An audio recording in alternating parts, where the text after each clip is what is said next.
Ethan Cross was sitting alone at a cafe table, reviewing contract proposals on his tablet, when he heard a soft voice beside him. "Excuse me, sir. Can I sit here? Just for a minute?" Ethan looked up to see a young woman standing beside his table. She had long blonde hair pulled back in a ponytail and wore a striking red dress. She leaned on crutches, and Ethan noticed immediately that she was missing her left leg below the knee, a prosthetic visible beneath the hem of her dress. Before Ethan could answer, a little girl appeared beside the woman, maybe 5 or 6 years old, with blonde hair in braids and wearing a pink dress. "Mommy, are you okay?" the little girl asked, concern in her voice. "I'm fine, sweetie. My leg just hurts. I need to sit." For a minute, the woman looked at Ethan apologetically. "I'm sorry to bother you. The cafe is full, and I just need to rest my leg. The prosthetic is new, and I'm still adjusting. If I could just sit for a moment." "Of course," Ethan said immediately, standing to pull out a chair. "Please, take your time." The woman carefully lowered herself into the chair, leaning her crutches against the table. The little girl sat beside her, worried. "Thank you," the woman said. "I'm Emily. This is my daughter, Sophie. We were supposed to meet friends here, but they canceled, and by the time I got the text, we were already here. And the walk back to the car is challenging right now." "I'm Ethan, and please, don't apologize. Take as long as you need."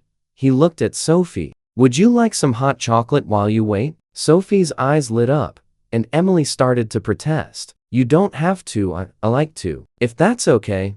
Over hot chocolate for Sophie and coffee for Emily, Ethan learned their story. Emily had lost her leg in a car accident 8 months ago, the same accident that had killed her husband. She'd been relearning everything: how to walk, how to work, how to be a single mother while grieving and adjusting to a new physical reality. "The prosthetic is good," Emily explained, "but I'm still building strength and tolerance. Some days I can walk all day. Other days, like today, after 20 minutes I need to rest. It's frustrating."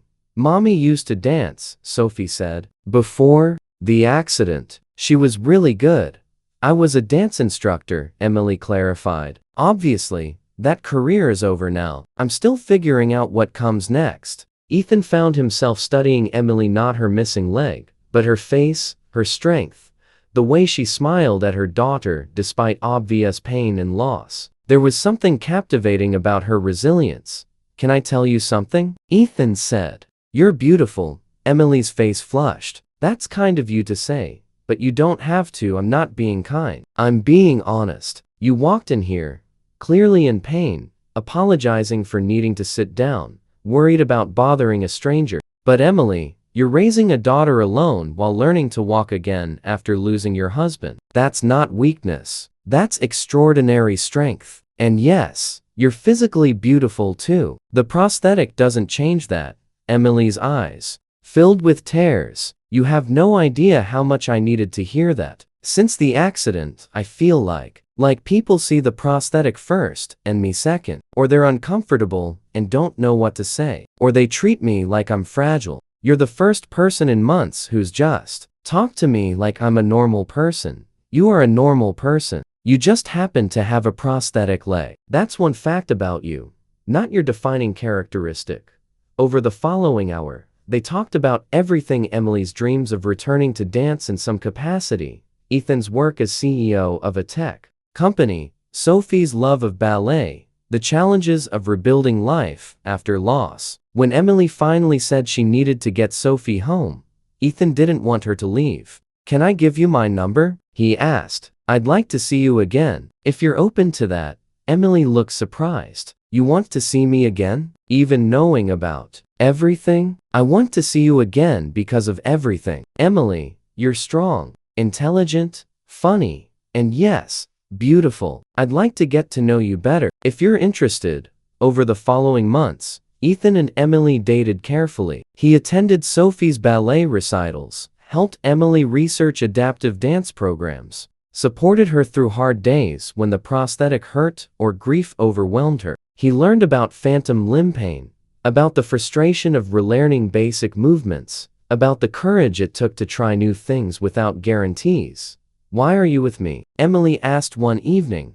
6 months into their relationship. You could be with someone without complications, without a kid, without physical limitations. Why choose this? Because you whispered, "Can I sit here just for a minute?" And I saw someone who needed help. Then I got to know you and realized I didn't want you to leave. Emily, your prosthetic isn't a limitation to me, it's evidence of your survival, your strength. You didn't let losing your leg and your husband destroy you. You kept going for Sophie. That's remarkable. A year after Emily had asked to sit down, Ethan proposed, not hiding her prosthetic or pretending it didn't exist, but acknowledging it. As part of her story, Emily, you asked if you could sit at my table for just a minute. That minute turned into an hour, then months, then this. You showed me what real beauty is, not perfection, but resilience. What real strength is, not avoiding pain, but walking through it, literally and figuratively. Will you marry me? Let me be part of your life, Sophie's life, permanently. At their wedding, Sophie gave a toast. Mommy's leg hurt, and she asked the nice man if she could sit down. He said yes. Then he said Mommy was beautiful. Mommy cried because people don't usually say that anymore. But Mr. Ethan sees Mommy, not just her prosthetic leg. That's what love is, seeing the whole person. Mommy says her accident took her leg and her husband, but it also led her to Ethan. So sometimes terrible things lead to good things if you're brave enough to keep going. Sometimes asking to sit for just a minute leads to sitting beside someone forever. Sometimes prosthetic legs are visible proof of invisible strength. Sometimes the CEO who says, "You're beautiful," sees more clearly than anyone else. And sometimes the woman who whispers her request becomes the person who teaches you what true beauty really means. If this story touched your heart, please like and share it. Subscribe for more stories about seeing beyond physical differences, finding love after loss, and recognizing true beauty. Your stories inspire us all.